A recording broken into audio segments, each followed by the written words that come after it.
Hello दोस्तों, welcome back to my channel. अगर आपने अभी तक मेरे चैनल को सब्सक्राइब नहीं किया है तो जल्दी से मेरे चैनल को सब्सक्राइब कर दें। आज मैं आपके लिए एक new mystery, romance and fantasy drama explain करने वाली हूँ जिसका नाम है प्रेजेंट इज प्रेजेंट। एपिसोड 1 की शुरुआत में हमें इस ड्रामा का मेन लीड जीजी दिखाया जाता है जो कि योनशिया की कब्र पर आता है। जीजी योनशिया से कहता है कि मैं तुम्हारा फेट हर हाल में बदल कर रहूंगा। इस सीन के बाद दिखाया जाता है कि जीजी एक बार में आता है। जीजी एमयू ग्रुप का प्रेसिडेंट है। अब योनशिया को जीजी की कॉल आती है जो कि इसको बार में आने के लिए कहता है। योनशिया कहती कि मैं भी आ रही हूँ। योनशिया जीजी की असिस्टेंट है। योनशिया जब टाइम देखती तो अपने आप से कहती है कि इस जॉब में मुझे 24/7 काम करना पड़ता है। जीजी यहाँ पर एक लड़के के साथ गेम खेल रहा होता है। ये लोग जिस ग्लास में बॉल फेंक रहे होते हैं, ओपोनेंट को वो ग्लास पीना पड़ता है। अब जीजी जैसे ही ड्रिंक करने वाला होता है, यहाँ पर योनशिया आ जाती है। योनशिया जीजी से कहती है कि मैंने आपके बिल्स क्लियर कर दिए हैं, अगर आपको यहाँ पर कोई काम नहीं है तो आपको घर पर जाकर रेस्ट करना चाहिए। जीजी कहते हैं कि तुम्हारे यहाँ पर आने की वजह से मैं गेम हार गया हूँ। योनशिया कहती कि आप गेम हार गए हैं तो क्या होगा अब आगे। जीजी कहता है कि मुझे ये सारी ड्रिंक्स पीनी होंगी। योनशिया मिस्टर ली से कहती है कि जीजी के बिहाफ पर मैं ड्रिंक करूंगी। मिस्टर ली योनशिया को रोकता है और जीजी से कहता है कि तुम्हारी इतनी सुंदर असिस्टेंट है, तुम्हारी जगह पर ये ड्रिंक करेगी, तुम्हें तो बिल्कुल भी सेंस नहीं है। योनशिया से ग्लास लेते हुए कहता है कि मैं ड्रिंक करूंगा। मिस्टर ली ये ड्रिंक पी लेता है। मिस्टर ली योनशिया से कहते हैं कि बाकी की ड्रिंक या तो तुम पियोगी या फिर तुम्हें मुझे पिलानी पड़ेंगी। ये सुनकर जीजी मिस्टर ली के पास आता है और इसका हाथ ये बहुत जोर से पकड़कर इसको यहाँ से ले जाता है। जीजी मिस्टर ली को प्राइवेट रूम में ले आता है। योनशिया जल्दी से दरवाजा नॉक करके जीजी को बाहर आने के लिए कह रही होती है, लेकिन मिस्टर ली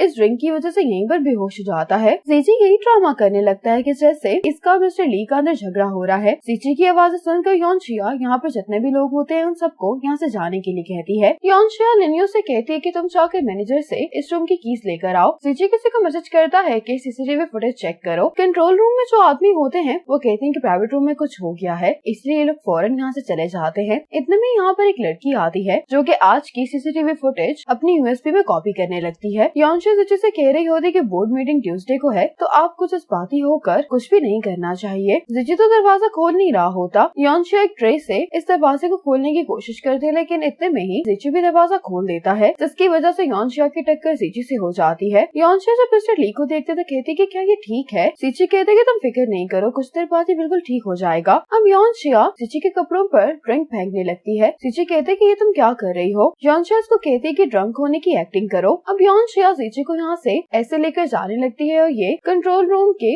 आदमियों को बताती है कि मिस्टर ली अंदर है। अब लिन्यू योनशिया जीजी को वापस घर ले आते हैं। योनशिया लिन्यू से कहती है कि तुम कल सुबह जीजी को उठा देना। लिन्यू कहते हैं कि ठीक है, लेकिन योनशिया कहती है कि तुम जीजी को हैंडल नहीं कर पाओगे, इसलिए मैं ही यहाँ पर रुक जाती हूँ। ये सुनकर लिन्यू यहाँ से चला जाता है। बाहर आकर लिन्यू मिस्टर जाओ को कॉल करके कहता है कि हमारा प्लान फेल हो गया है। मिस्टर जाओ कहते हैं कि मैंने तुमसे कहा भी था कि कोई मुश्किल खड़ी करो ताकि बोर्ड मीटिंग से पहले जीजी पुलिस स्टेशन में हो। लिन्यू कहता है कि मैंने जीजी की ड्रिंक में ड्रग डाल दी थी, लेकिन जैसे ही जीजी इसको पीने वाला था तो यहाँ पर योनशिया आ गई। मिस्टर जाओ कहते हैं कि योनशिया अपनी जॉब में बहुत अच्छी है, ये हमारे लिए मसला क्रिएट कर सकती है, और जहाँ तक बात रही जीजी की तो उसको तुम्हें बस बोर्ड मीटिंग से पहले जिंदा रखना है। अब नी नैंग जीजी को सीसीटीवी फुटेज भेज देती है और जीजी को ये फुटेज देखकर मालूम हो जाता है कि लिन्यू ने इसकी ड्रिंक में ड्रग डाली थी। नी नैंग कहती है कि एक बोनस वीडियो भी है। ये वही वीडियो होती है जब योनशिया दरवाजा खोलकर जीजी के पास आई थी। इस वीडियो को देखकर जीजी मुस्कुरा रहा होता है। अब ये नीचे आकर देखता है तो योनशिया सोफे पर बैठी बैठी सो गई होती है। यहाँ पर खड़े होकर जीजी योनशिया को देख रहा होता है। जैसे ही योनशिया की आँख खुलती तो जीजी भी अपने रूम में चला जाता है। अब योनशिया जब बाहर आती है तो जीजी इसको अपने रूम की विंडो से देख रहा होता है। जीजी के हाथ में योनशिया के हाई स्कूल का बैच होता है जिसको देखकर जीजी मुस्कुरा रहा होता है। अगले सुबह योनशिया जीजी को उठाने की कोशिश कर रही होती है। जीजी जाग रहा होता है, लेकिन योनशिया से यही कही जा रहा होता है कि तुम मुझे थोड़ी देर और सोने दो। योनशिया कहती है कि मैं दरवाजा नॉक करती रहूंगी जब तक तुम दरवाजा नहीं खोलोगे। जब कोई आवाज नहीं आती तो योनशिया कहती है कि इतनी खामोशी क्यों हो गई है। ये जीजी की आवाज सुनने की कोशिश कर रही होती है कि इतने में जीजी दरवाजा खोल देता है, जिसकी वजह से योनशिया की फिर अचानक से जीजी से टक्कर हो जाती है। जीजी ऐसे ही एक्टिंग करने लगता है जैसे कि अभी उठा है। योनशिया जीजी से कह रही होती है कि हमें जल्दी करनी होगी। जीजी इसको कहता है कि तुम ड्राइव करोगी। योनशिया कहती है कि मैं आपकी कार चलाने की हिम्मत नहीं कर सकती, अगर मैंने कोई नुकसान कर दिया तो मैं पे करना भी अफोर्ड नहीं कर सकती, इसीलिए हम लोग मेरी कार में चलते हैं। अब जीजी योनशिया की कार में बैठ जाता है। योनशिया जीजी को लेकर ऑफिस आ जाती है। कार से उतरने के बाद जीजी गलत डायरेक्शन में जा रहा होता है। योनशिया भागते हुए जीजी के पास आती है, कहती है कि ऑफिस इस डायरेक्शन में नहीं बल्कि सामने है। अब जीजी जब ऑफिस आता है तो ये उससे में कहने लगता है कि क्या कंपनी बैंकरप्ट हो गई है, कि यहाँ पर अब हम एयर कंडीशनर भी ऑन नहीं कर सकते। योनशा जीची के ऑफिस का दरवाजा खोलती हुई कहती है कि आपके ऑफिस का एयर कंडीशनर काफी देर पहले ही चला दिया गया था, आप अपना काम शुरू कर सकते हैं। ये सुनकर जीची अपने ऑफिस में चला जाता है। योनशा अपने कोलीग से कहती है कि तुमने मेंटेनेंस टीम को कॉल नहीं की, तो ये कहने लगती कि मैंने की थी, लेकिन उन्होंने कहा है कि वो दोपहर में आएंगे। ऐसा इसलिए क्योंकि जीची की कोई भी रिस्पेक्ट नहीं करते। अगर बात जावी की, योनशा उसको ये कहने से रोकने के लिए कहती है कि तुम्हारी लिपस्टिक खराब हो गई है। अब योनशा जब बैठकर अपना काम करने लगती है तो जीची अपने ऑफिस में बैठकर अपने फोन की मदद से योनशा को देखने की कोशिश कर रहा होता है। अब योनशा कुछ फाइल्स लेकर जीची के पास जाते हुए कहती है कि आप इसको पढ़कर साइन कर दें। ये कहकर योनशा जाने लगती तो जीची उसको कहता है कि मैं बिजी हूँ, इसलिए तुम ये फाइल्स मुझे पढ़कर सुनाओ। योनशा जीची से पूछती कि कल रात आपको वो बार किसने रेकमेंड किया था। जीची कहते हैं कि मिस्टर ली का फैमिली बार था। योनशा कहती है कि उनकी ड्रिंक्स दूसरे बार्स के मुकाबले में कई गुना ज्यादा महंगी हैं। इसका बिल कंपनी पे करेगी, इसलिए मैंने कहा कि आपको ये बात पता होनी चाहिए। जैसे ही यहाँ पर लिन यू कॉफी लेकर आता है तो जीची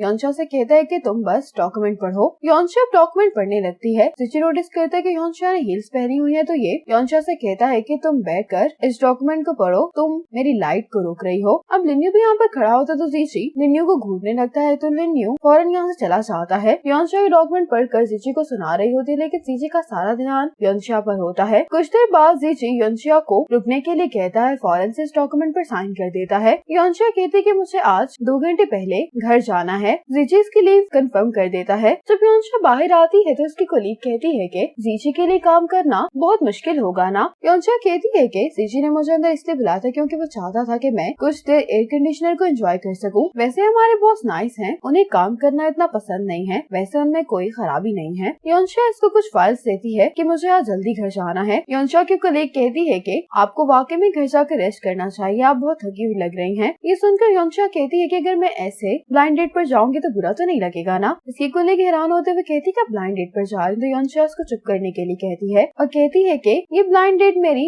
नेबर ने अरेंज की, इसलिए मुझे जाना होगा। अब जीची अपने ऑफिस से बाहर आकर योनशा को आवाज दे रहा होता है। योनशा की कोलीग जीची से कहती है कि योनशा तो जल्दी छुट्टी लेकर ब्लाइंड डेट पर चली गई है। ब्लाइंड डेट की बात सुनकर जीची भी बहुत हैरान होता है। योनशा अपना बैग अभी कार में रखी रही होती है कि जीची इसकी कार में आकर बैठ जाता है। योनशा जीची से पूछती है कि ये आप क्या कर रहे हैं। जीची कहते हैं कि सुबह तुम मुझे ऑफिस लेकर आई थी, तो मुझे अब तुम्हें घर पर छोड़ने के लिए जाना चाहिए। योनशा कहती है कि मुझे काम था, इसी वजह से मैंने आज जल्दी छुट्टी ली है। जीची कहते हैं कि तुम्हें जो भी काम है तुम वो कर लो, मैं कार में तुम्हारा इंतजार करूंगा, फिर बाद में तुम मुझे घर छोड़ देना। ये कहकर जीची कार का दरवाजा बंद कर लेता है। योनशा को गुस्सा आ रहा होता है, लेकिन इसके पास और कोई चॉइस नहीं होती। अब योनशा जीची से कह रही होती है कि आपने फिर से गलत टर्न ले लिया है। जीची कहते हैं कि मैंने गलत टर्न नहीं लिया। योनशा इसको इस बात पे हैरानगी से देख रही होती है, तो जीची कहता है कि तुम जिससे भी ब्लाइंड डेट पर मिलने के लिए जा रही हो, अगर वो तुम्हारा इंतजार नहीं कर सकता तो इसका मतलब है कि वो सिंसियर नहीं है। योनशा कहती है कि क्या आप मेरी और शन की बातें सुन रहे थे। जीची कहता है कि मैंने तो तुम दोनों की बातें नहीं सुनी। अब जीची ब्रेक लगाने की कोशिश कर रहा होता है, लेकिन ब्रेक लग नहीं रही होती और यहाँ पर अलर्ट आने लगता है कि ब्रेक्स फेल हो गई हैं। ये देखकर योनशा भी परेशान हो जाती है। योनशा कहती है कि अब हम क्या करेंगे। जीची योनशा से कहता है कि तुम ऐसा रूट मुझे बताओ जहाँ पर रेड लाइट्स और ट्रैफिक कम है। अब योनशा जीची को गूगल मैप से रूट बताने लगती है। अब जीची देखता है कि ये वाली रोड बंद है, तो ये यहाँ से टर्न ले लेता है, लेकिन आगे की रोड भी बंद होती है। जीची यहाँ पर कार को टर्न करता है ताकि कार किसी तरह से यहाँ पर रुक जाए और खुद ये योनशा को बचाने के लिए इसके सामने आ जाता है। 2025 का वक्त दिखाया जाता है। जीची एक प्रिंटिंग एजेंसी के रूम में आता है। यहाँ पर एक डिवाइस पड़ी होती है। जीची इस डिवाइस को देखने लगता है और अपने आप से कहता है कि अगर आप स्पेस टाइम फोन के साथ कनेक्ट कर सकते हैं तो अभी भी देर नहीं हुई है। अब प्रेजेंट का सीन दिखाया जाता है। डॉक्टर सिंह को जीची कॉल करता है। फोन कॉल सुनकर ये बहुत ज्यादा हैरान हो जाता है। अब योनशा डॉक्टर सिंह को आज के लिए थैंक्स बोल रही होती है। डॉक्टर सिंह कहता है कि तुम्हारी फिजिकल एग्जामिनेशन में तो कोई प्रॉब्लम नजर नहीं आई, लेकिन अगर फिर भी तुम्हें लगे कि तुम्हारी तबीयत खराब है तो तुम मेरे पास हॉस्पिटल आ सकती हो। जीची योनशा से कहता है कि कल तुम्हें काम पर आने की जरूरत नहीं है, तुम कल रेस्ट कर लेना। योनशा जीची को थैंक्स बोलकर चली जाती है। योनशा को जाते हुए देखकर जीची को एक्सीडेंट का सीन याद आ जाता है। एक्सीडेंट की वजह से जीची शॉक में आ जाता है। योनशा जीची से पूछती है कि क्या तुम ठीक हो, तो जीची कहता है कि मैं ठीक हूँ, क्या तुम ठीक हो। योनशा कहती है कि मैं भी ठीक हूँ। डॉक्टर सिंह अब जीची से पूछता है कि तुम आखिर इतनी फास्ट ड्राइविंग कर क्यों रहे थे। जीची कहते हैं कि योनशा की कार की ब्रेक्स फेल हो गई थी, मुझे लगता है कि सॉवे योनशा को टारगेट कर रहा है। डॉक्टर सिंह कहता है कि सॉवे ऐसा नहीं कर सकता, तुम्हारे डैड की विल के मुताबिक अगर तुम्हें कुछ हो जाता है तो कंपनी के 50% शेयर्स चैरिटी को दे दिए जाएंगे और सॉवे इतना बेवकूफ नहीं है। जीची कहता है कि मैं तो बाय चांस ही योनशा की कार में ट्रेवल कर रहा था। सॉवे को को ये बात नहीं मालूम होगी और कार की कंडीशन देखकर साफ पता चलता है कि कोई युनचिया को मारने की कोशिश कर रहा था। डॉक्टर शिंग कहते हैं कि क्या युनचिया को इस बारे में मालूम है? जीची कहते हैं कि नहीं, मुझे सिर्फ इस बात की फिक्र है कि अगर युनचिया ऐसे मेरे साथ रही तो उसकी जान भी खतरे में रहेगी। युनचिया अब घर पर आकर देख रही होती है कि इसका फोन खराब हो गया है। युनचिया अपने ड्रॉअर से एक पुराना फोन निकालती और कहती है कि पता नहीं कि ये अब काम करेगा या नहीं। युनचिया इस फोन को चार्ज करती है तो ये ऑन हो जाता है। ये फोन देखकर युनचिया को याद आता है कि जब युनचिया छोटी थी तो मिस्टर हेंग से मिलने के लिए आए थे, तब उन्होंने युनचिया को ये फोन दिया था। मिस्टर हेंग ने युनचिया से कहा था कि तुम इस फोन का अच्छे से ख्याल रखना। युनचिया कहती कि पता नहीं उस लड़के और मिस्टर हेंग के साथ क्या हुआ होगा। अगले सुबह युनचिया को मेल आती है। ये मेल देखकर युनचिया बहुत हैरान होती है क्योंकि इसको काम से निकाल दिया गया होता है। युनचिया गुस्से में जीजे के पास आकर कहती है कि तुम मुझे काम से कैसे निकाल सकते हो? जीजे कहते हैं कि मुझे तुम्हें काम से निकालने के लिए किसी वजह की जरूरत नहीं है। तुम बहुत एनोइंग हो गई हो, अब तुम मुझे कंट्रोल करने लगी हो। और क्या तुम भूल गई हो कि कल मैं तुम्हारी वजह से तकरीबन मरने ही वाला था? जीजे इसको कहता है कि हमारी 2 साल की दोस्ती की खातिर मैं तुम्हें ये कुछ पैसे दे रहा हूँ। ये कहते हुए ये जीजे ये कार्ड टेबल पर फेंक देता है। युनचिया कहती कि क्या मुझे इसके लिए तुम्हें थैंक्स करना चाहिए? जीजे कहता है कि पैसों को इनकार करने की कोई जरूरत नहीं है और वैसे भी पैसों की खातिर तुम मेरी असिस्टेंट बनने के लिए तैयार हुई थी, तुम ये पैसे लेकर यहाँ से जा सकती हो। युनचिया कहती कि मैं इन पैसों को रिजेक्ट नहीं करूंगी। अगर बात पैसों की ना होती तो तुम्हें क्या लगता है कि मैंने पिछले 2 साल सब कुछ क्यों बर्दाश्त किया है? पहले मुझे लगता था कि तुम एक अच्छे इंसान हो, बस थोड़े से लेजी हो। तुम्हारी सिचुएशन की वजह से मैं तुम्हारे लिए परेशान थी, लेकिन मुझे लगता है कि जो कुछ भी अब तुम्हारे साथ हो रहा है वो तुम डिजर्व करते हो। लेनियो युनचिया से कहता है कि अगर मिस्टर वे तुमसे आराम से बात करें तो तुम्हें इतना हार्श होने की जरूरत नहीं है। जीजे को गुस्से में कहते कि क्या मैंने तुम्हें बोलने की परमिशन दी है? जीजे कहते कि मैं भी सुनना चाहता हूँ कि आखिर तुम मेरे बारे में क्या सोचती हो। युनचिया कहती है कि मुझे तुम जैसे इंसान से कुछ भी नहीं कहना। ये कहकर युनचिया यहाँ से जाने लगती है, लेकिन ये रुक जाती है। जीजे कहते कि तुम तो मुझसे कुछ कहना नहीं चाहती थी, अब तुम जा क्यों नहीं रही? इतने में युनचिया यहाँ पर बेहोश हो जाती है। युनचिया को इस तरह से देखकर जीजे परेशान हो जाता है। ये लिनियो से कहते हैं कि तुम जल्दी से एम्बुलेंस को कॉल करो। अब युनचिया चेकअप के लिए हॉस्पिटल आ जाती है। डॉक्टर शेंग जीजे के पास आता तो जीजे इससे पूछता है कि युनचिया कैसी है। डॉक्टर शेंग कहता है कि युनचिया इमोशनल स्ट्रेस की वजह से बेहोश हो गई थी। डॉक्टर शेंग कहते हैं कि क्या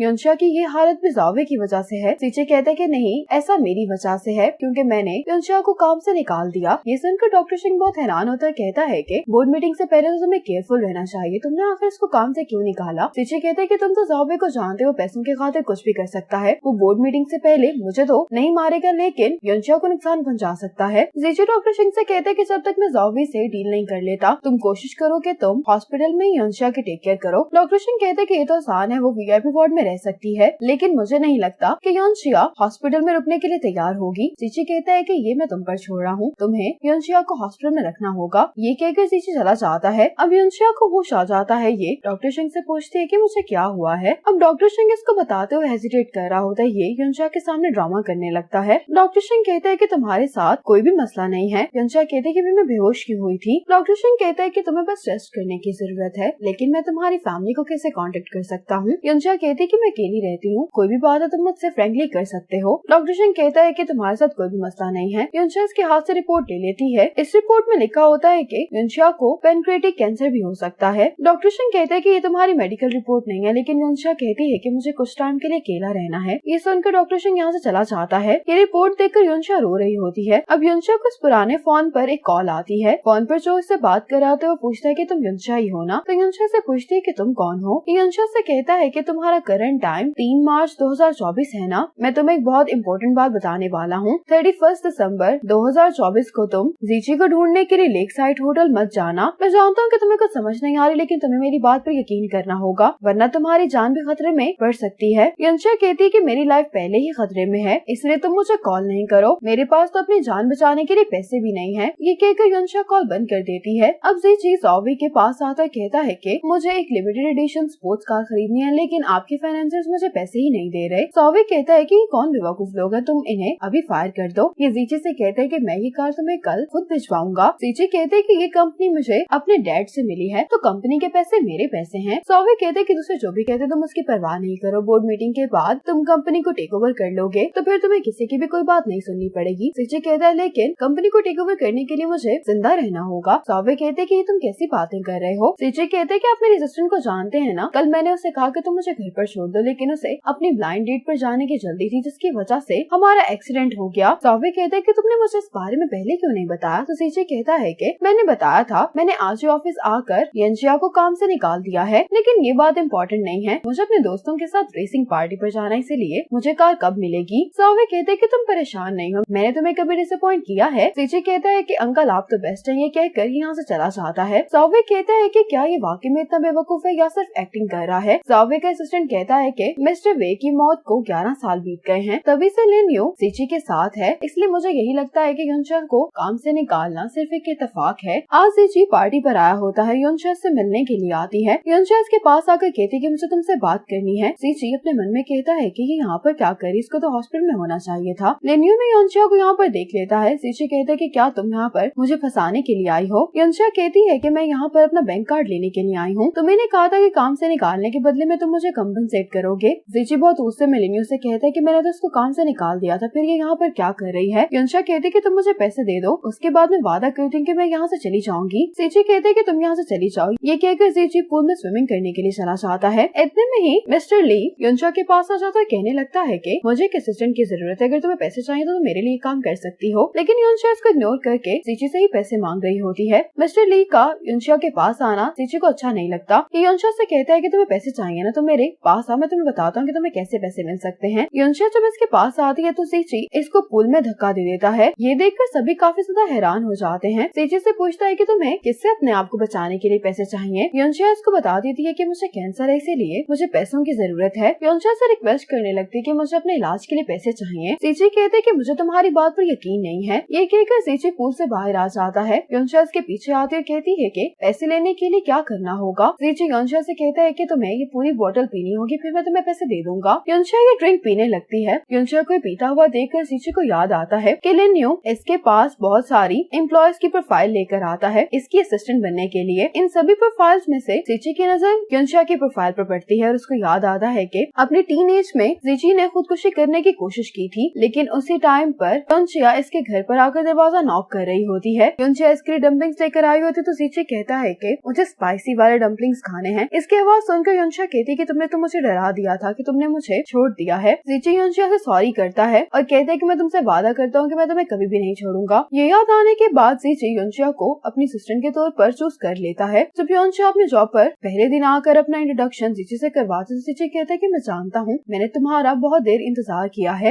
ये बात सुनकर युनशा थोड़ा हैरान होती है। युनशा सीची से कहती है कि मैंने ये बोतल खत्म कर ली है, इसलिए अब तुम मुझे पैसे दे दो। सीची कहता है कि तुमने अगर ये ड्रिंक पी ली है तो तुम यहाँ से अब जा सकती हो। हंसते हुए ये युनशा से कहता है कि मेरे पास पैसे नहीं है। ये सुनकर युनशा को गुस्सा आ जाता है। ये सीची के चेहरे पर थप्पड़ मारती है। युनशा कहने लगती है कि मेरी लाइफ का सबसे बड़ा रिग्रेट ये है कि मैंने तुम्हारी कंपनी में जॉब के लिए अप्लाई किया ही क्यों। मैं पिछले 2 सालों से अपने आप से ये कह रही हूँ कि तुम लेजी और इरिस्पॉन्सिबल तो हो, लेकिन तुम एक बुरे इंसान नहीं हो। कम से कम तुम यहाँ पर मौजूद इन बदमाश लोगों की तरह नहीं हो। इसका इशारा मिस्टर ली की तरफ होता है तो कहता है कि तुम क्या कह रही हो। युनशा कहती है कि तुमने सही सुना, मैं तुम्हारे बारे में बात कर रही हूँ। युनशा कहती कि अगर मेरे पास ये पावर होती कि मैं ये सब कुछ चेंज कर सकूं तो मैं विश करती कि मेरी मुलाकात तुमसे कभी नहीं हो। ये कहकर युनशा यहाँ से चली जाती है। युनशा की बातों की वजह से सीची की आंखों में आंसू आ जाते हैं, लेकिन इसके बावजूद ये यहाँ पर हंस रहा होता है। अब लिन्यू सौवे को कॉल करके यहाँ पर जो कुछ भी हुआ होता है उसके बारे में बता देता है। सौवे कहता है कि सीची कहाँ पर है। लिन्यू कहता है कि वो राइट पर गया है, तो सौवे कहता है कि तुम उसका पीछा करो। अब लिन्यू सीची का पीछा कर रहा होता है, लेकिन सीची को मालूम हो जाता है कि लिन्यू इसका पीछा कर रहा है। सीची अचानक रास्ते में कार रोकता है। अब ये जल्दी से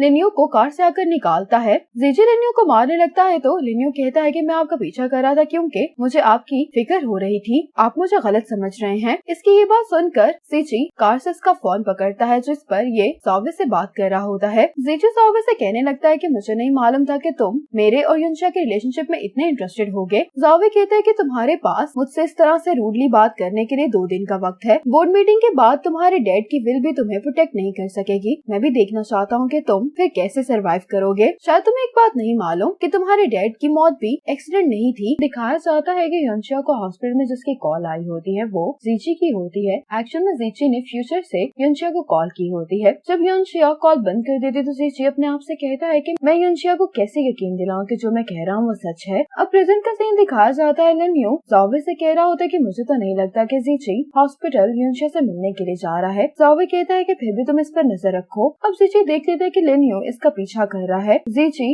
डॉक्टर सिंह से बात करते हुए कहता है कि मैंने तुमसे कहा भी था कि तुम्हें युनशा पर नजर रखनी है, फिर वो हॉस्पिटल से बाहर कैसे कैसे आई। डॉक्टर सिंह कहता है कि मैं हॉस्पिटल में 24 घंटे तो नहीं रह सकता ना। अब वैसे भी युनशिया ने कहा था कि उसको कुछ टाइम के लिए अकेला रहना है। सीजी कहता है कि युनशिया शायद वापस हॉस्पिटल आ रही है, वो पानी में गिर गई थी तो तुम उसके लिए जिंजर टी बनाओ, तुम्हें बस बोर्ड मीटिंग से पहले युनशिया की बहुत अच्छे से टेक केयर करनी है। ये कहकर सीजी कॉल बंद कर देता है। अब सीजी अपनी कार रोक कर लिन्यू को मारता है और इसका फोन लेकर जावे से बात करने लगता है। जावे सीजी को बताता है कि तुम्हारे डैड की मौत कोई एक्सीडेंट नहीं थी। सीजी कहता है कि मेरे डैड की डेथ में भी तुम शामिल थे ना। जावे कहता है कि तुम मेरे बारे में जानना चाहते हो तो मैं कल तुम्हारा डीलिंग क्लब में इंतजार करूंगा। कॉल खत्म होने के बाद जावे चनबो से कहता है कि सब कुछ वैसा ही होगा जैसे हमने प्लान किया है, ये तुम्हारी रिस्पॉन्सिबिलिटी है कि कल जीची इक्विटी ट्रांसफर एग्रीमेंट साइन कर दे। आज डॉक्टर सिंह जब हॉस्पिटल आता है तो बाइक पर यहाँ एक लड़की आती है जो कि सिंह की जगह पर अपनी बाइक पार्क कर देती है। सिंह इससे कुछ कहने वाला होता है कि ये लड़की सिंह को थैंक्स बोलकर चली जाती है। अब योनशा को फिर इसी फोन पर कॉल आती है। योनशा कहती है कि फिर से तुम ही हो।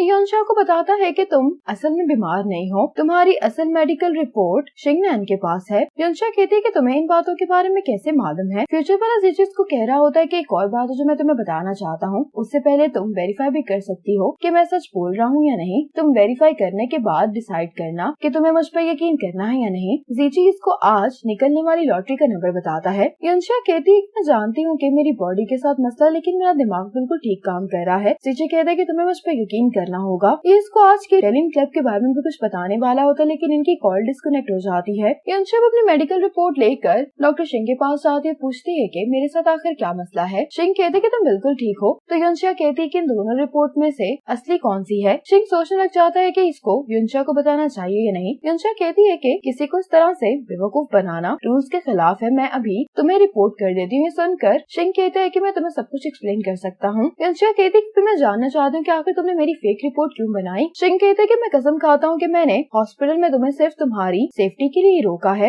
योनशा कहती है कि क्या तुम्हें ये सब कुछ जीची ने करने के लिए कहा था। इतने में सिंह को जीची के मैसेजेस आने लगते हैं। ये सिंह के मैसेजेस योनशा को दिखाता है जिसमें जीची ये कह रहा होता है, तुम अपनी पूरी कोशिश करना कि आज रात योनशा हॉस्पिटल से बाहर ना आए। सिंह कहता है कि वो एक अच्छा बॉस है। योनशा कहती है कि मुझे इस बात की कोई परवाह नहीं कि जीची ने मुझे यहाँ पर मेरी खातिर रखा है या नहीं, लेकिन उसके सेल्फिश बिहेवियर से मैं बहुत डिस्टर्ब हुई हूँ। तुम उसको ये बात जरूर बता देना। और अभी मैं हॉस्पिटल से डिस्चार्ज होना चाहती हूँ, मुझे यकीन है कि तुम इसकी इजाजत दे दोगे। सिंह जीची को सारा कुछ बता देता है, कहता है कि योनशा डिस्चार्ज हो गई है। योनशा जब वापस घर पर आती है तो इसको लॉटरी नंबर वाली बात ही याद आ रही होती है, इसीलिए योनशा ये लॉटरी टिकट खरीदने के लिए चली जाती है। यही लड़की योनशा पर नजर रख रही होती है। ये लड़की जीची को मैसेज करती है कि तुम्हारी असिस्टेंट तो काफी इंटरेस्टिंग है, घर वापस आते ही वो सबसे पहले लॉटरी खरीद रही है। जीची कहते है कि तुम उसको फॉलो करती रहो और इस बात का भी ख्याल रखना कि वो सेफ रहे। अब जीची जावी से मिलने के लिए क्लब आ जाता है, लेकिन चनबो बताता है कि इमरजेंसी की वजह से जावी आज यहाँ पर नहीं आ पाएगा। ये जीची से कहता है कि जावी ने मुझसे कहा है कि तुम्हारे डैड की डेथ एक हादसा था या नहीं ये बात अहम नहीं है, लेकिन आज अगर तुमने ये डॉक्यूमेंट साइन नहीं किए तो तुम्हारा जरूर एक्सीडेंट हो सकता है। जीची ये डॉक्यूमेंट टेबल पर फेंकते हुए कहता है कि अगर मैं ये साइन ना करूँ तो क्या होगा। चनबो वेपन निकालते हुए जीची को धमकी देता है कि अगर तुमने आज ये साइन नहीं किए तो तुम्हारे हाथ कोई भी गेम खेलने के काबिल नहीं रहेंगे। जीची कहते हैं कि मैं ये साइन नहीं करूंगा।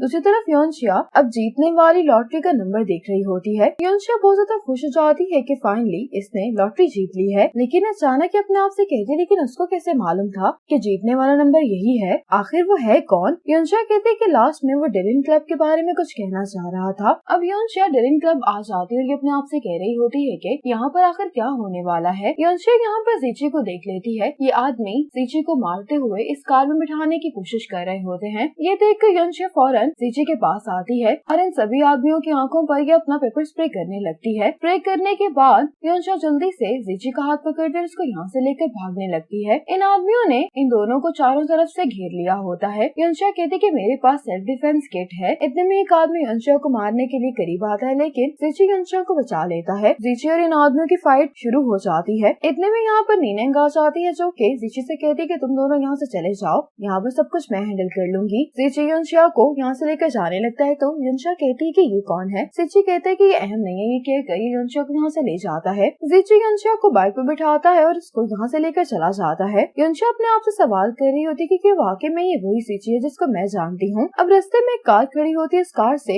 चनबो निकल कर आता है। चनबो को देखकर योनशा कहती है कि अब हम क्या करेंगे। जीची कहता है कि तुम फिक्र नहीं करो, चनबो मेरे डैड का वो सबऑर्डिनेट है जिसको मेरे डैड ने पर्सनली ट्रेन किया है। इसको मालूम हुआ था कि जावे मेरे साथ आज डील करने वाला है, तो ये मुझे देखने के लिए आया है। जीजी इसको कहता है कि बोर्ड मीटिंग तक तुम जावे पर अच्छे से नजर रखो। चनवू कहता है क्या फिक्र नहीं करे। चनवू को इस तरह से देखकर यंशा बहुत ज्यादा हैरान हो रही होती है। दूसरी तरफ नीनैंग को गुस्सा आ रहा होता है कि जीजी एक लड़की को इम्प्रेस करने के लिए मेरी बाइक लेकर कैसे जा सकता है। अब यहाँ पर शिंगनन आता है, ये नीनैंग से कहता है कि जीजी ने मुझे तुम्हें पिक करने के लिए भेजा है। घर आकर यंशा जीजी से कहती है कि मैंने 2 साल तुम्हारे लिए काम किया है। मुझे लगता था कि मैं तुम्हें बहुत अच्छे से जानती हूँ, लेकिन आज मुझे ये बात रियलाइज हुई है कि तुम्हारी 2 पर्सनैलिटीज हैं। या तो मैं बहुत बेवकूफ थी या फिर तुम्हारी एक्टिंग इतनी अच्छी थी कि मुझे कुछ मालूम ही नहीं हुआ। जीजी कहते हैं कि मैंने तुमसे जानबूझकर ये सब कुछ छुपाने की कोशिश नहीं की। तुम तो जानती हो कि कंपनी में मेरी हर चीज पर जावे की कितनी कड़ी नजर है, इसलिए हर दिन मुझे एक इडियट रिच प्ले बॉय बनने की एक्टिंग करनी पड़ती थी ताकि उसको ये यकीन रहे कि सब कुछ उसी को मिलने वाला है और वो मेरे खिलाफ और कोई स्कीम ना बनाए। लेकिन मुझे नहीं मालूम था कि जावे तुम्हें भी सब में घसीट लेगा। यंशा कहती है कि जो मेरी कार्स की ब्रेक फेल हुई थी वो असल में जावे ने मुझे मारने की कोशिश की थी। जीजी कहता है कि हाँ। यंशा कहते है कि इसलिए तुमने मुझे काम से निकाल दिया ताकि तुम मुझे जावे से बचा सको। जीजी कहते है कि मैंने तुम्हारे साथ जो कुछ भी किया उसके लिए मैं तुमसे माफी मांगता हूँ। यंशा कहती है कि मैं इस बात को समझती हूँ कि तुम मेरी जान को खतरे में नहीं डालना चाहते, लेकिन इस सब को डील करने के लिए तुम्हें अपनी जान को भी खतरे में नहीं डालना चाहिए। यंशा कहती है कि जब हमारा एक्सीडेंट होने वाला था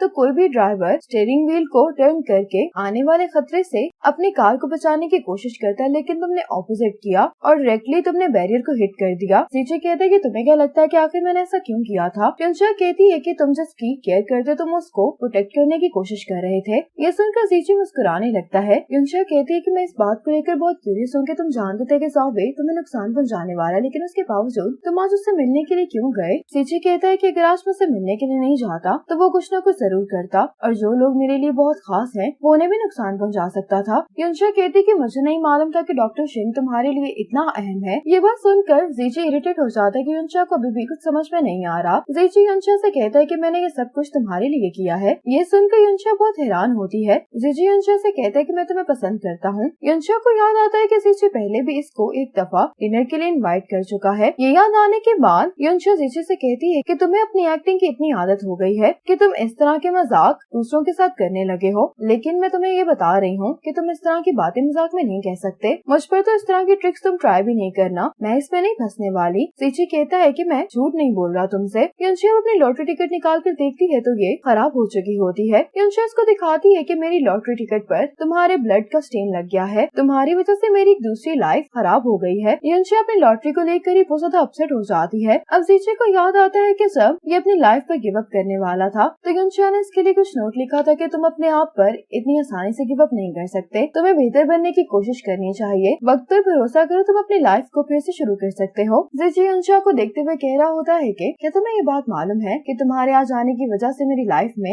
मुझे डिफरेंट पॉसिबिलिटीज नजर आई हैं। यंशा तो लॉटरी की वजह से बहुत ज्यादा अपसेट होती है तो जीजी इसको कहता है कि मेरी वजह से ये लॉटरी की टिकट खराब हुई तो मैं ही तुम्हें कंपनसेट करूंगा। अब जीजी यंशा के लिए एक बॉक्स लेकर आता है जिसके अंदर पैसे होते हैं, जिनको देखकर यंशा कहती है कि बस इतने ही। जीजी कहता है कि तुम्हारी लॉटरी के लास्ट 3 डिजिट्स मिट गए हैं, मुझे ये बात कैसे मालूम होगी कि तुमने लॉटरी जीती भी थी या नहीं, और वैसे भी मैं तुम्हें इसके साथ एक फोन भी तो गिफ्ट कर रहा हूँ। तुम तो मेरी सिचुएशन जानती हो कि मेरे बैंक अकाउंट में ज्यादा पैसे नहीं है। जीजी यंशा से कहता है कि बोर्ड मीटिंग के बाद हम प्रॉपर कंपनसेशन के बारे में बात करेंगे। यंशा टिकट को लेते हुए कहती है कि मैं सिर्फ अपने बैड लक को एक्सेप्ट कर सकती हूँ। जीजी यंशा से कहता है कि हम कल कुछ बहुत बड़ा करने वाले हैं। दिखाया जाता है कि जीजी और यंशा की शादी हो रही है, लेकिन उसके साथ ही दिखाया जाता है कि यंशा की डेथ हो गई है। जीजी इन सब बातों को याद करके बहुत दुखी दिखाई दे रहा होता है। अपने आप से कहता है कि मुझे उसको इस बात का यकीन दिलाना होगा कि ड्यूल स्पेस टाइम भी एग्जिस्ट करता है। अब प्रेजेंट का सीन दिखाया जाता है। यंशा और जीजी बहुत अच्छे से तैयार हो जाते हैं। जीजी यंशा से कहता है कि क्या तुम तैयार हो। यंशा कहती है कि हाँ। दूसरी तरफ बोर्ड मीटिंग में जावे सबसे कह रहा होता है कि आप सब लोग तो जीजी के बिहेवियर से वाकिफ ही हैं, शायद वो सारी रात पार्टी करता रहा होगा इसीलिए वो वक्त पर यहाँ नहीं आ सका। जीजी और यंशा जब कंपनी पहुँचते हैं तो सामने नीनैंग भी आ जाती है। जावे सभी शेयर होल्डर्स को दिखा रहा होता है कि आज सुबह ही जीजी ने अपने सारे शेयर्स मुझे ट्रांसफर कर दिए हैं। अब जीजी, नीनैंग और यंशा बोर्ड मीटिंग के लिए ही आ रहे होते हैं। जावे सबको कहता है कि आप सब लोगों को यकीन दिलाने के लिए मेरे पास इसका वीडियो प्रूफ भी है। अब चनवू यहाँ पर जो वीडियो प्ले करता है वो असल में जावे की वीडियो होती है जिसमें ये उन पैसों के बारे में बात कर रहा होता है जो इसने कंपनी से चुराए होते हैं। ये वीडियो देखकर ज़ावे परेशान हो जाता है, ये जल्दी से स्क्रीन ऑफ कर देता है। ज़ावे गुस्से में चेंबू से कह रहा होता है कि आखिर तुम्हें ये वीडियो किसने दी है। तो ज़ीची मीटिंग रूम में आते हुए कहता है कि ये वीडियो मैंने दी है। ज़ीची ज़ावे से कहता है कि आपके चेहरे के एक्सप्रेशंस को देखकर तो लग रहा है जैसे आपने कोई भूत देख लिया है। कल तक तो आप शेयर ट्रांसफर एग्रीमेंट साइन करवाने के लिए मेरी उंगलियां तक काटने के लिए तैयार थे।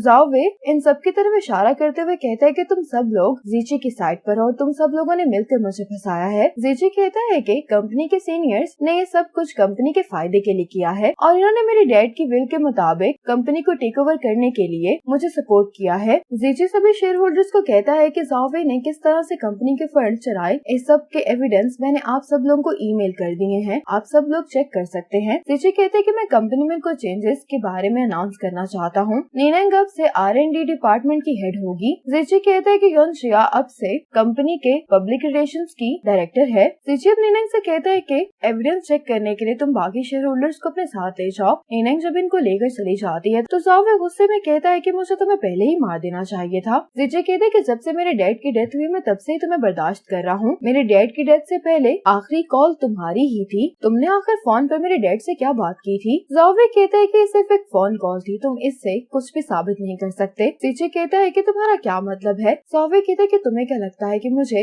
इस पोजीशन से हटाने के बाद तुम आराम से अपनी लाइफ गुजार सकोगे? एक दिन ऐसा जरूर आएगा जब मैं तुमसे वो सब कुछ छीन लूंगा जो तुम्हारे पास अब है। ज़ीची इसकी बात पर हंसने लगता है। सिक्योरिटी ज़ावे को यहाँ से लेकर चली जाती है। अब ज़ीची जैसे अपने ऑफिस में आता है तो शिंगनान उसको हक करते हुए कहता है कि अब फाइनली हम लोग आराम से रह सकते हैं। ज़ीची से पूछता है कि तुम यहाँ पर क्या कर रहे हो? तो शिंगनान कहते हैं कि मुझे तुम्हारी फिक्र हो रही थी, इसीलिए मैं अपनी शिफ्ट एक्सचेंज करके तुमसे मिलने के लिए आया हूँ। नीनांग कहती है कि तुम वाकई में इसके बहुत अच्छे दोस्त हो। शिंगनान कहता है कि हाँ। ये ज़ीची से कहता है कि अब तो ज़ावे पकड़ा गया तो हमें सेलिब्रेट करना चाहिए। ये बात सुनकर ज़ीची अपसेट दिखाई दे रहा होता है तो शिंगनान कहता है कि तुम अब अपसेट क्यों हो? ज़ीची कहता है कि ज़ावे पकड़ा तो गया लेकिन मुझे यकीन है कि वो कुछ ना कुछ जरूर छुपा रहा है। शिंगनान कहता है कि तुम्हें सबसे पहले योनशिया के बारे में सोचना चाहिए क्योंकि अब तुम मुझसे मजीद झूठ नहीं बोल सकते। ज़ीची कहता है कि तुम ठीक कह रहे हो, मुझे ये डर था कि अगर योनशिया को सारी सच्चाई मालूम हो जाएगी तो उसकी वजह से योनशिया अफेक्ट होगी, इसीलिए मैंने योनशिया से सब कुछ छुपाने की कोशिश की है, यहाँ तक कि हमारा पास्ट भी। लेकिन बाद मुझे रियलाइज हुआ कि मेरी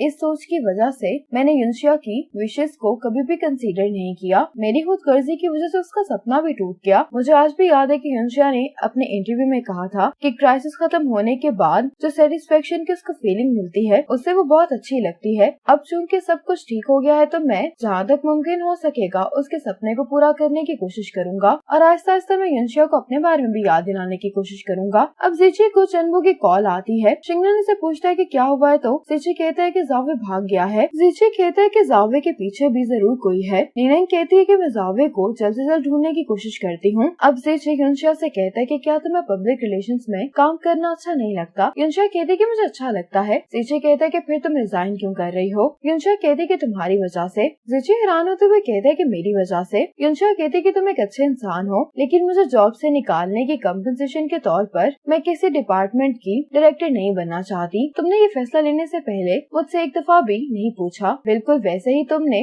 मुझे प्रोटेक्ट करने के लिए काम से निकाल दिया जिसकी वजह से मैंने तुम्हें काफी ब्लेम किया है। ज़ीची कहते हैं कि पास्ट में मेरी वजह से तुम्हें जितना भी सफर करना पड़ा है उसके लिए मैं तुमसे सॉरी करना चाहता हूँ। ज़ीची योनशिया से सॉरी करता है तो योनशिया कहती है कि मैं तुम्हारी सॉरी को एक्सेप्ट करती हूँ। योनशिया ज़ीची से कहती है कि पास्ट में जो होना था वो हो गया है, इसीलिए अब हम पास्ट के बारे में बात नहीं करेंगे। ये कहकर योनशिया जब यहाँ से जाने लगती है तो ज़ीची उसको बता देता है कि ज़ावे भाग गया इसीलिए तुम्हें केयरफुल रहना होगा। योनशिया जब वापस घर पर आती है तो मैडम सन अपनी शॉप के बाहर डेकोरेशंस लगा रही होती है तो योनशिया कहती है कि ये किस खुशी में? मैडम सन कहती है कि तुम्हारी सिस्टर इन लॉ के घर में बहुत जल्द बेबी आने वाला है। मैडम सन कहती है कि मुझे अभी हॉस्पिटल जाना है। ये कहकर यहाँ से चली जाती हैं। साथ ही योनशिया को ज़ीची की कॉल आ जाती है। योनशिया से पूछती है कि तुम आखिर हो कौन? ज़ीची से कहता है कि मैडम सन तुमसे बात करना चाहती हैं। मैडम सन योनशिया से कह रही होती है कि तुम्हारा नीस आज 1 साल का होने वाला है लेकिन तुम उससे मिलने के लिए अभी तक नहीं आई। योनशिया अपनी आंखों के सामने मैडम सन को यहाँ से जाते हुए देख रही होती है। फोन पर ये मैडम सन से ही बात कर रही होती है। ज़ीची कहते हैं कि तुम अब समझ गई होगी कि मुझे लॉटरी का नंबर कैसे मालूम था। योनशिया कहती है कि तुम्हें ये सब कुछ इसलिए मालूम है क्योंकि हम दोनों सेम टाइमलाइन में नहीं है। ज़ीची कहता है कि हाँ तुम सही कह रही हो। एक्चुअल में योनशिया 2024 में है जबकि ज़ीची 25 में है। ज़ीची कहते हैं कि तुम्हारे हाथ में जो फोन है ये 2 स्पेस टाइम्स को कनेक्ट करता है और एक दिन में सिर्फ इस फोन से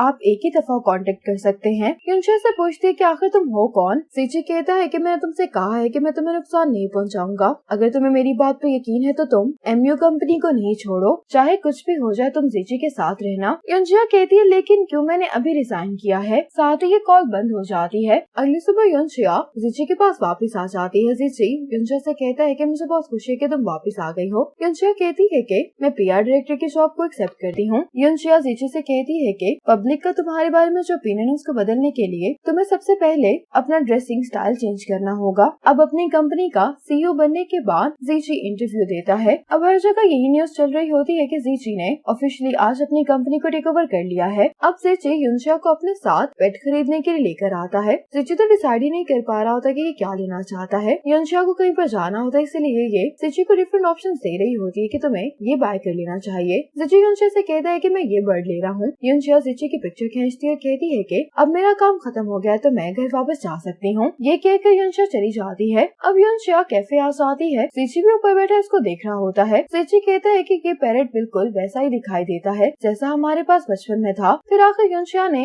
इस पैरेट को पहचाना क्यों नहीं? शायद युनशिया को पास्ट के बारे में सब कुछ भूल गया है। ये शिंगनन से कॉल पर बात कर रहा होता है। शिंगनन कहता है कि 10 साल बीत गए हैं इस बात को और वैसे भी सभी बर्ड्स एक जैसे दिखाई देते हैं। जीची कहता है कि युनशिया अभी अपनी ब्लाइंड डेट से मिलने के लिए आई हुई है। अब जीची देखता है कि वो लड़का युनशिया से मिलने के लिए आ गया है। युनशिया पेशेंट से कहती है कि मैं तुम्हें ये बताने के लिए आज यहाँ पर आई हूँ कि मेरा अभी शादी का कोई भी प्लान नहीं है। पेशेंट युनशिया को बताता है कि मैं भी एमयू के लिए ही काम करता हूँ। मैं तुमसे यहाँ पर इसलिए मिलने के लिए आया हूँ क्योंकि मुझे तुमसे एक फेवर चाहिए। युनशिया कहती है कि तुम्हें मुझसे क्या फेवर चाहिए? पेशेंट कहते हैं कि तुम्हें मेरे साथ एक्टिंग करनी होगी। एक लड़की है जिसको मैं बहुत सालों से पसंद करता हूँ, लेकिन मेरे पेरेंट्स ने हमारे रिलेशनशिप को प्रूव नहीं किया और मुझे जबरदस्ती यहाँ पर भेज दिया है। जीची पेशेंट को देखकर बहुत जेलस हो रहा होता है। शिंगनन इसकी बातें सुन के कहने लगता है कि तुमसे बर्दाश्त नहीं हो रहा है तो तुम ये पैरेट लेकर युनशिया के पास चले जाओ और उसको बता दो कि तुम आखिर में हो कौन। इतने में ही कैफे का स्टाफ आकर जीची से कहता है कि कैफे में पेट्स लाना अलाउ नहीं है, इसलिए जीची अब अपने पेट को लेकर नीचे आ जाता है। जीची को यहाँ से गुजरता हुआ देखकर युनशिया भी हैरान हो रही होती है। जीची शिंगनन से कहता है कि युनशिया ने मुझे मैसेज किया है। शिंगनन कहते हैं कि उसने तुम्हें क्या मैसेज किया? जीची कहता है कि उसने मुझसे कहा है कि मैं सनग्लासेस पहन लूं क्योंकि वो नहीं चाहती कि मेरी वजह से पीआर डिपार्टमेंट को ओवरटाइम काम करना पड़े।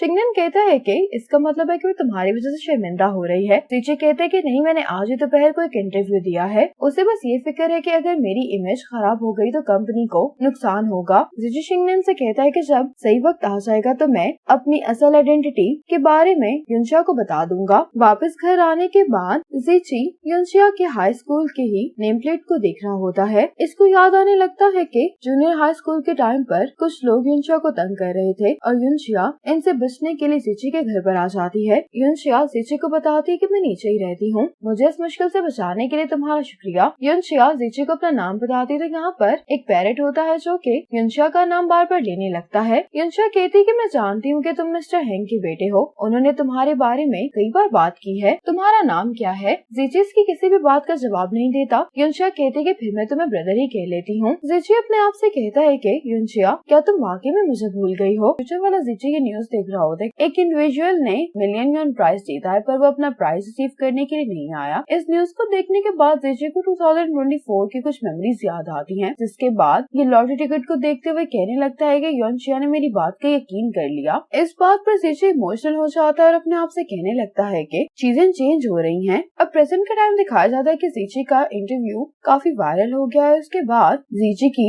लव लाइफ के बारे में भी कुछ रूमर्स हर जगह फैल गए होते हैं। युनशिया जीची के पास आकर कहने लगती है कि हमने ये टॉपिक बड़ी मुश्किल से रिमूव करवाया था लेकिन ये फिर से ट्रेंड कर रहा है। जीची कहते कि तुम्हारा जो भी प्लान होगा मैं तुम्हारे साथ कोऑपरेट करूंगा। युनशिया कहती कि मैं सच जानना चाहती हूँ कि आखिर तुम्हारे सीची और कुकू के दरमियान क्या चल रहा है। जीची मुस्कुराते हुए कहते हैं कि तुम उनकी बहुत परवाह करती हो। तो युनशिया कहती है कि इन सभी आर्टिकल्स में उन्हीं के बारे में तो बात की जा रही है। युनशिया कहती है कि प्लान ये है कि तुम उनको बुलाओगे। जीची कहते हैं कि ठीक है। अब जीची इन दोनों को बुला लेता है और अब ये इन दोनों से कह रहा होता है कि युनशिया के आने से पहले मैं चाहता हूँ कि तुम लोग ये बातें याद कर लो। पहला ये कि हम तीनों के दरमियान कोई भी फीलिंग्स नहीं है, तुम लोगों को ये बात युनशिया को क्लैरिफाई करनी होगी। दूसरा ये कि युनशिया के साथ तुम दोनों अच्छे से कोऑपरेट करोगी और सिचुएशन को जानते हुए तुम दोनों मुझे युनशिया को अकेले में कुछ टाइम भी दोगी। अब यहाँ पर एक लड़की आती है जिसको देखकर सुनकर जिची बहुत हैरान होता है। इस लड़की का नाम शी होता है। ये जिची से कहती है कि हम लास्ट टाइम 2 साल पहले मिले थे। ये जिची से कहती है कि मैं तुम्हारे लिए यूरोप से एक गिफ्ट लेकर आई हूँ। जिची गिफ्ट को सीसी को देते हुए कहता है कि तुम इस लेडी को इस गिफ्ट के बदले कोई अच्छा सा गिफ्ट भिजवा देना। तो शी इन दोनों को पैसे देती हुए यहाँ से जाने के लिए कहती है। जिची ये देखकर हैरान होता है कि सीसी और कोको ये पैसे लेने के बाद फौरन यहाँ से चली जाती हैं। अब शी जिची से कहती है कि तुम्हारे टेस्ट को क्या हो गया है, तुम्हें इस तरह की लड़कियों के साथ अपना टाइम स्पेंड नहीं करना चाहिए। तो जिची कहता है कि फिर तुम मुझे किसी से इंट्रोड्यूस करवा देना। तो शी कहती है कि मैं आज डिनर पर फॉर्मली तुम्हें अपने आप से इंट्रोड्यूस करवाऊंगी। ये कहकर जिची के पास आने लगती है, लेकिन जिची उठकर दूसरी चेयर पर बैठ जाता है। जिची शी से कहते कि मैंने तुम्हें काफी टाइम पहले ही बता दिया था कि तुम मेरी टाइप की लड़की नहीं हो, इसलिए तुम मुझ पर अपना वक्त जाया नहीं करो। शी कहती है कि कोई बात नहीं, मैं तुम्हें पसंद करती हूँ, ये मेरा मसला है। एक दिन तुम्हें रियलाइज जरूर होगा कि मैं ही तुम्हारे लिए बेस्ट मैच हूँ। अगर तुम वाकई में मुझे रिजेक्ट करना चाहते तो फिर तुम्हें मुझे अपनी असली पार्टनर को दिखाना होगा। मैं इस तरह से गिव अप नहीं करने वाली। जिची कहते हैं कि मैं भी अपनी गर्लफ्रेंड का इंतजार कर रहा हूँ। इतने में योनशिया जिची के पास आ जाती है। योनशिया जिची से कहती है कि मुझे माफ करना, मैं ट्रैफिक में फंस गई थी इसलिए लेट हो गई। योनशिया जिची से बहुत फ्री होकर बात कर रही होती है, तो जिची को इस बात पे यकीन नहीं आ रहा होता। योनशिया जिची से कहती कि क्या तुम हमें इंट्रोड्यूस नहीं करवाओगे। जिची इन दोनों को एक दूसरे से इंट्रोड्यूस करवाता है। ये योनशिया के बारे में कुछ कहने वाला होता है कि योनशिया कहती है कि मैं जिची की गर्लफ्रेंड हूँ। शिलन को इसकी बात पे यकीन नहीं आ रहा होता। ये कहती है कि तो लड़कियां अभी गई हैं और एक और आ गई है। अगर तुम मेरे सामने प्रिटेंड करे तो तुम्हें अच्छे से एक्टिंग करनी चाहिए। योनशिया कहती है कि कोको और सीसी जो भी यहाँ से गई है मैं उनको जानती हूँ। असल में मैंने ही सीसी से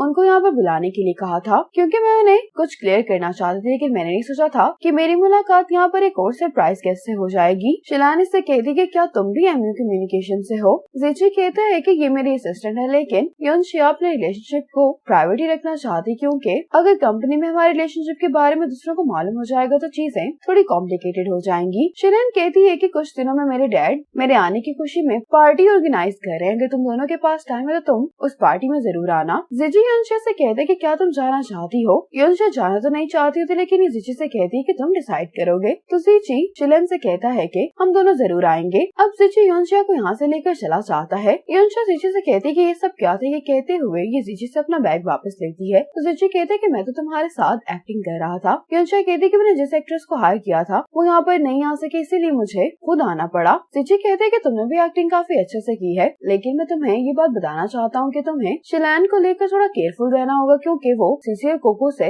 10 टाइम ज्यादा स्केरी है। अब योनशिया इसकी इन्फॉर्मेशन चेक करती हुई कहती है कि ये तो एक वॉयलिनिस्ट है, इसके सोशल मीडिया पर 2 मिलियन फॉलोअर्स भी हैं और ये हिल कैपिटल की बेटी है। ये जिची से कहती है कि तुम दोनों एक दूसरे के लिए अच्छा मैच हो। अगर तुम दोनों असल में कपल बन जाओगे तो जो हमें पीआर क्राइसिस फेस करने पड़ रहे हैं वो खत्म हो जाएंगे। जिची कहते हैं कि तुम्हें नहीं लगता कि मेरा इंप्रेशन लोगों के सामने और ज्यादा खराब हो जाएगा कि पहले मैं 2 लड़कियों को डेट करा था और तीसरी भी आ गई है। योनशिया कहती है कि हाँ ये तो तुम ठीक कह रहे हो। जिची कहता है कि तुम पीआर डिपार्टमेंट की हेड हो तो तुम्हें ये गर्लफ्रेंड वाली प्रॉब्लम सॉल्व करनी होगी और मैंने ये इनविटेशन इसलिए एक्सेप्ट किया है। योनशिया कहती है इसलिए क्योंकि तुम चाहते हो कि हिल कैपिटल तुम्हारी कंपनी में इन्वेस्ट करे। जिची कहता है कि हाँ। योनशिया कहती है कि मैं सिर्फ इस दफा तुम्हारी मदद कर रही हूँ। जिची ये सुनकर खुश हो जाता है। योनशिया से कहता है कि तुम्हें कंपनी की तरफ से इसके लिए एक्स्ट्रा पैसे भी मिलेंगे। अब जिची योनशिया के साथ ड्रेस खरीदने के लिए आ जाता है। बहुत सारे ड्रेस ट्राई करने के बाद योनशिया एक व्हाइट ड्रेस पहन कर आती है जो कि जिची को काफी पसंद आता है। जिची पेमेंट के लिए जब अपना कार्ड देता है तो योनशिया कहती है कि ये ड्रेस बहुत एक्सपेंसिव है। जिची योनशिया के पास आता है और इस ड्रेस का प्राइस टैग उतारने लगता है। जिची योनशिया को मिरर में दिखाने लगता है कि ये ड्रेस वाकई में तुम पे बहुत अच्छा लग रहा है। अब जो स्टाफ मेंबर होती है वो योनशिया से कहती है कि ये हील्स पीस के साथ बहुत अच्छी लग रही हैं। जिची को याद आ जाता है कि योनशिया ने आज शिलन से कहा है कि ड्रेस और हाई हील्स का कनेक्शन अच्छा नहीं है, ये किसी के साथ आपके ब्रेकअप को सिंबलाइज करता है। ये बात याद आने के बाद जिची कहता है कि इस ड्रेस के साथ तुम्हारे व्हाइट स्नीकर्स बहुत अच्छे लगेंगे। योनशिया सजेस्ट करती है कि इसको यही हाई हील्स बाय करनी है। जिची योनशिया को सोफे पर बिठाता है और इसको व्हाइट स्नीकर्स पहनाते हुए कहता है कि ये इस ड्रेस के साथ परफेक्ट लग रहे हैं। अब जिची योनशिया को लेकर शिलान की वेलकम पार्टी में आ जाता है, लेकिन योनशिया अपने शूज को देखकर थोड़ा सा एम्बैरेस फील कर रही होती है। अब शिलान की नजर जब जिची और योनशिया पर पड़ती है तो इन दोनों को साथ में देखकर इसको अच्छा नहीं लगता। अपनी परफॉर्मेंस के बाद शिलान जिची और योनशिया से मिलने के लिए आती है। जिची योनशिया को वाइन की बोतल देते हुए कहता है कि योनशिया ने स्पेशली तुम्हारे लिए प्रिपेयर की है। शिलान इसको थैंक्स बोलती है। शिलान योनशिया से कहती है कि क्या तुम मेरे साथ केक कट कर सकती हो। योनशिया के कुछ कहने से पहले ही जिची शिलान को इनकार कर देता है कि योनशिया को बेल फ्लावर से एलर्जी है। इसलिए वो तुम्हारे साथ केक नहीं कट कर सकती।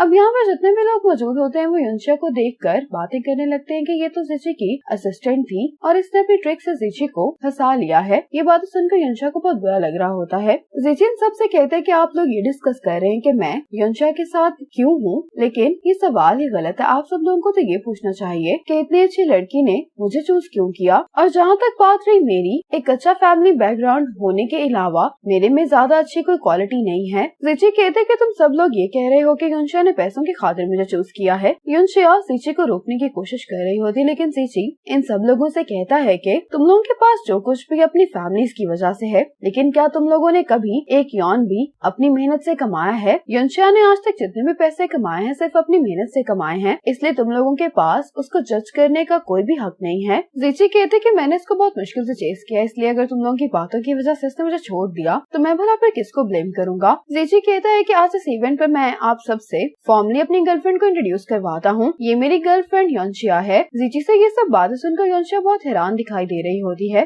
जिची शिलान से कहता है कि तुम्हारी पार्टी का एनवायरनमेंट मेरी वजह से खराब है, उसके लिए मैं तुमसे सॉरी करता हूँ, तुम एंजॉय करो, अब हमें जाना है। ये कहकर जिची युनशिया को यहाँ से लेकर चला जाता है। बाहर आने के बाद जिची युनशिया से कहते हैं कि मैंने जो कुछ भी कहा है वो दिल से कहा है। युनशिया ये सुनकर हैरान होती है। जिची युनशिया से कहते हैं कि पास में जो कुछ भी हुआ और जो आज हुआ है उसके लिए मैं तुमसे सॉरी करता हूँ। तो युनशिया कहती है कि मैंने तुमसे कहा था कि पास में जो होना था वो हो गया है, वैसे भी प्रेजेंट में रहना ज्यादा बेहतर है। अब यहाँ पर मिस्टर शी आ जाते हैं, जिनको देखकर युनशिया कहती है कि शेको है ना हिल कैपिटल के चेयरमैन, तुम इन्हीं की वजह से आज यहाँ पर आए थे ना? जिची कहता है कि हाँ। युनशिया से कहता है कि मैं शेकुन से बात करने के लिए जा रहा हूँ, तुम मेरा यहीं पर इंतजार करो। अब जिची शेकुन से मिलने के लिए आता है। ये शेकुन से कहता है कि मैं आपसे कुछ बात करना चाहता हूँ। शेकुन जिची को बात करने के लिए साइड में ले जाता है। युनशिया को अकेले देखकर शीलैन इसके पास आती है। शीलैन युनशिया से कहती कि मैं ये बात एडमिट करती हूँ कि मैं जिची को पसंद करती हूँ और आज तक मैंने जिस चीज की भी विश की है एंड में वो मुझे मिल जाती है। वैसे भी तुम दोनों की शादी नहीं हुई, इसीलिए मैं जिची को चेस कर सकती हूँ। युनशिया कहती कि मुझे एक जरूरी कॉल करनी है, कहकर यहाँ से चली जाती है।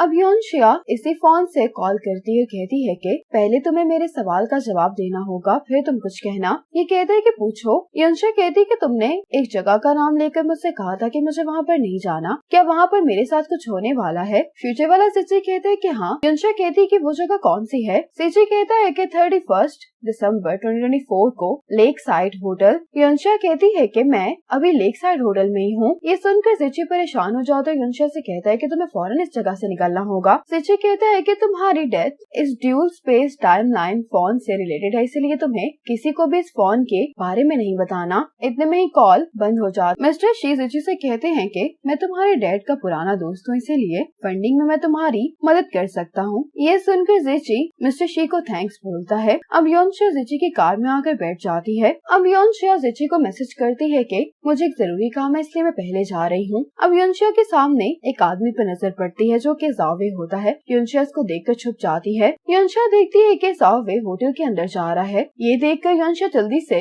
जिची को कॉल करती है, लेकिन जिची कॉल नहीं उठा रहा होता। युनशिया कहती है कि जावे यहाँ पर जरूर जिची की वजह से आया है। ये अपने इस पुराने फोन को कार में ही छोड़कर यहाँ से चली जाती है। अब युनशिया जल्दी से अंदर आती है। ये मिस्टर शी से पूछते कि क्या आपने जिची को देखा है? तो ये कहते हैं कि वो तो अभी यहाँ से गया है। ये सुनते ही युनशिया यहाँ से फौरन चली जाती है और दूसरी तरफ जिची भी युनशिया को ही ढूंढने की कोशिश कर रहा होता है। जिची को ढूंढते हुए युनशिया जब बाहर आती है तो जावे युनशिया को पकड़कर बेहोश कर देता है। युनशिया का बैग यहीं पर गिरा रह जाता है। जिची युनशिया को मुसलसल कॉल किए जा रहा होता है। जावे युनशिया को पूल के पास लेकर आ जाता है, कहता है कि तुम्हें मारने के लिए तुम मुझे ब्लेम नहीं करना, तुम इसके लिए जिची को ब्लेम करना क्योंकि उसी की वजह से मुझे सब करना पड़ रहा है। ये कहकर जावे युनशिया को पूल में फेंक देता है। अब जावे जल्दी से आकर युनशिया का बैग भी यहाँ से लेकर चला जाता है। अब जिची युनशिया को बचाने के लिए आ जाता है। फ्यूचर वाले जिची को याद आता है कि लेक साइड होटल में क्या हो रहा है। ये याद आते ही फौरन यहाँ से जाने लगता है तो शिंगो नीनांग इससे पूछते हैं कि तुम कहाँ पर जा रहे हो।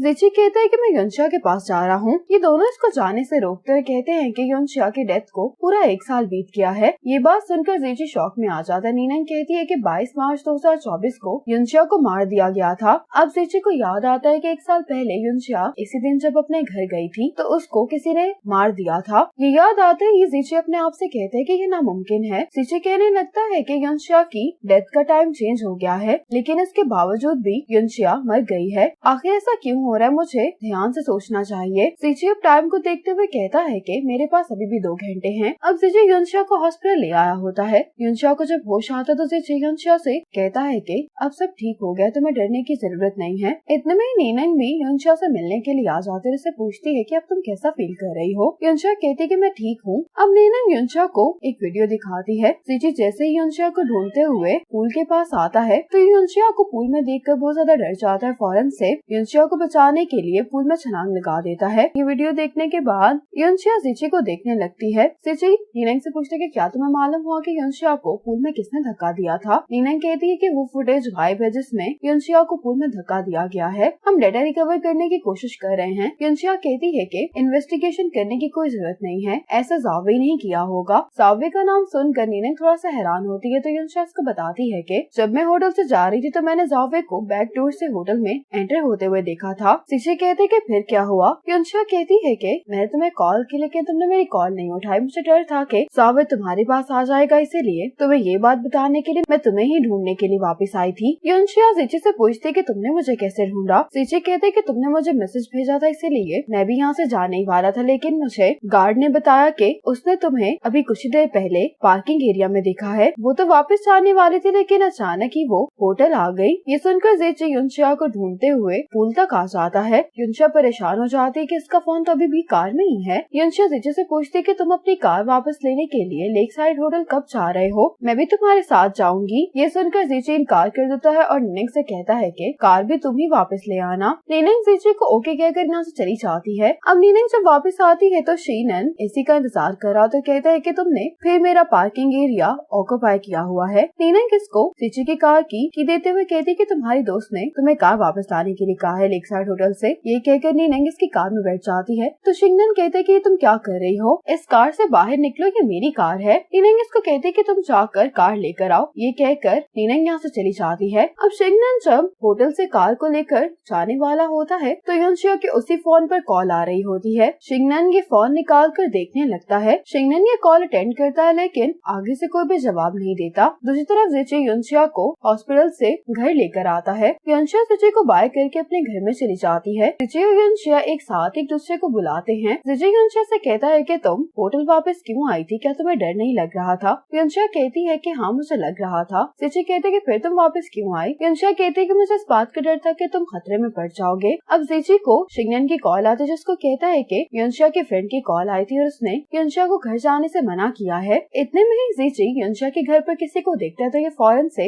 युनशिया को साइड पर कर लेता है और युनशिया से कहता है कि तुम यहीं पर मेरा इंतजार करो। सीची जल्दी से बालकनी में देखने के लिए आता है लेकिन इसको यहाँ पर कोई भी दिखाई नहीं देता। युनशिया कहती है कि कहीं ये जावे तो नहीं था। सीची कहता है कि कोई भी हो लेकिन तुम अब यहाँ पर नहीं रह सकती। अब सीची युनशिया को अपने घर पर लेकर आ जाता है। सीची इसको अंदर चलने के लिए कहता है। युनशिया कहती है कि तुम मुझे अपने घर में मूव होने के लिए कह रहे हो। सीची कहता है कि सब कुछ इतना अचानक हुआ है कि मेरे पास कोई और जगह ढूंढने का वक्त नहीं था। वैसे भी तुम खतरे में हो, अगर तुम कहीं और रहोगी तो मैं हर दफा तुम्हें बचाने के लिए नहीं आ सकता, इसलिए तुम्हारी सेफ्टी को देखते हुए यहीं पर रहना बेहतर है। युनशिया सीची की बात मान जाती है। इतने में ही शिंगनन कार लेकर आ जाता है। युनशिया जल्दी से अपना फोन कार से ले लेती है। ये शिंगनन को कहती है कि वार्न करने के लिए थैंक्स, अगर तुम कॉल करके नहीं बताते तो मुझे नहीं मालूम कि आगे क्या हो जाता। शिंगनन कहते कि तुम्हें अपने दोस्त को थैंक्स करना चाहिए। युनशिया कहती कि उसने क्या कहा था। अब शिंगनन को याद आता है कि जैसे इसने कॉल उठाई थी तो सीची ने इसे कहा था कि युनशिया तुम घर पर नहीं जाना, तुम्हारी जान खतरे में है। शिंगनन ये सुनकर कहते कि क्या तुम पागल हो। तो सीची शिंगनन को कहता है कि तुम जल्दी से युनशिया को कॉल करके इस बारे में बताओ। सीची युनशिया से कहता है कि तुम अपने बैग्स लेकर अंदर चली जाओ। युनशिया जब अंदर चली जाती है तो सीची शिंगनन से पूछता है कि उसका दोस्त कौन है। शिंगनन कहता है कि मुझे कैसे मालूम हो सकता है। अब युनशिया सीची से पूछती कि क्या घर पर मेकअप रिमूवर है। सीची कहता है कि मेरे पास इस तरह की कोई भी चीज नहीं है। युनशिया कोको और सीसी के बारे में पूछती है तो सीची कहता है कि वो तो प्रोफेशनल एक्ट्रेस है जो मैंने जावे की वजह से हायर की थी, तो मेरी बात के यकीन करो वो कभी भी मेरे घर पर नहीं आई। युनशिया कहती है कि कोई बात नहीं, मैं किसी से कहती हूँ कि वो मुझे डिलीवर कर दे। सीची अब शिंगनन को कॉल करके कहते हैं कि मैं और युनशिया साथ में रह रहे हैं, तो क्या तुम मुझे कोई एडवाइस नहीं दोगे। शिंगनन कहते हैं कि तुमने मुझे इसलिए कॉल की है। सीची कहते हैं कि हाँ, और मैं तुम्हें इस टाइम पर कॉल क्यों करूँगा। शिंगनन कहते कि तुम्हारी दोस्त मुझे एक सुनसान जगह पर छोड़कर चली गई है और मेरी कार का पेट्रोल भी खत्म हो गया है। क्या तुम्हें मेरी सेफ्टी के बारे में फिक्र नहीं होनी चाहिए? तुम्हें तो सिर्फ अपने और युनशा के रिलेशनशिप की पड़ी हुई है, तुम्हें अपने दोस्त की बिल्कुल भी कोई फिक्र नहीं। ये कहकर ये गुस्से में कॉल बंद कर देता है। सीची इसको दोबारा कॉल करता है। शिंगनन कहता है कि मैं वाकई में बहुत गुस्सा हूँ, इसलिए मैं तुम्हारी किसी भी ट्रिक से तुम्हें माफ नहीं करने वाला। सीची शिंगनन से कहता है कि लास्ट टाइम तुमने मुझे कुछ ट्रिक्स बताई थी जिससे युनशा मुझे पसंद करने लगेगी, क्या तुम वो रिपीट कर सकते हो? अगर तुम मुझे बता दोगे तो मैं तुम्हें पिक करने के लिए किसी को भेज दूंगा। शिंगनन को यह सुनकर और भी ज्यादा गुस्सा आ जाता है। कहते हैं कि मुझे तुम्हारी मदद की जरूरत नहीं है। सीची कहते कि ठीक है, फिर मैं ऑनलाइन कुछ सर्च कर लेता हूँ। ये सुनकर शिंगनन कहते हैं कि हम दोस्त हैं तो हम दोनों